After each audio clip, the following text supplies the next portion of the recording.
akan membahas mengenai isu kekerasan seksual beserta kebijakan yang diterapkan dalam UU TPKS sebagai bentuk komitmen negara dalam memberikan hak asasi manusia dari diskriminasi dan kekerasan.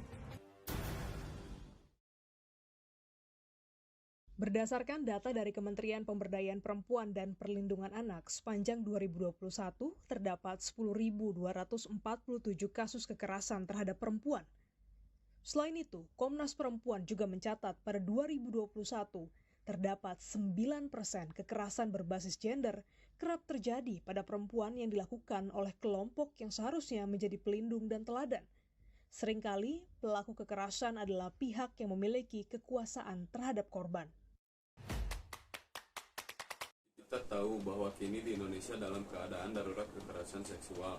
Berikut merupakan salah satu contoh kasus perempuan yang dijebak oleh banyaknya pria kemudian diperkosa di dalam sebuah gudang yang diyakini karena adanya faktor keluarga, pergaulan, ekonomi, hingga perkembangan teknologi. Tersebut merupakan salah satu contoh kasus kekerasan seksual di Indonesia dari banyaknya 9.000 korban yang melapor. Pemerintah aja merekam angka kasus sudah dinyatakan tinggi. Bahkan Kementerian Pemberdayaan Perempuan dan Perlindungan Anak sudah mengatakan adanya kenaikan sebesar 2 kali lipat dari waktu sebelumnya. Tahu bahwa Aceh menggunakan hukumnya sendiri yaitu kanon jinayat dalam menangani kasus ini.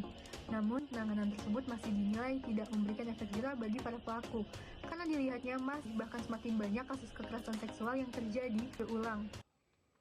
Kami menganggap ini terkait dengan Undang-Undang Tindak Pidana Kekerasan Seksual, sehingga akan sangat memudahkan bagi penyidik ini sebetulnya kalau penyidik menggunakan pasal-pasal dalam Undang-Undang TPKS itu sebagai jeratan gitu ya.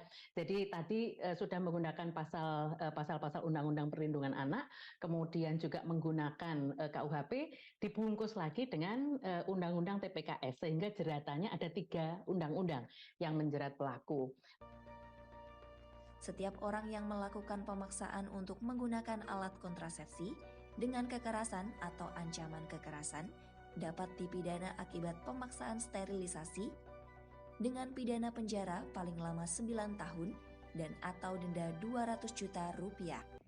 Menjadi penting untuk memahami bahwa permasalahan kekerasan seksual adalah isu yang harus kita atasi bersama-sama berdasarkan kebijakan yang telah ditetapkan untuk melindungi korban, mencegah kekerasan seksual, dan menegakkan hukum.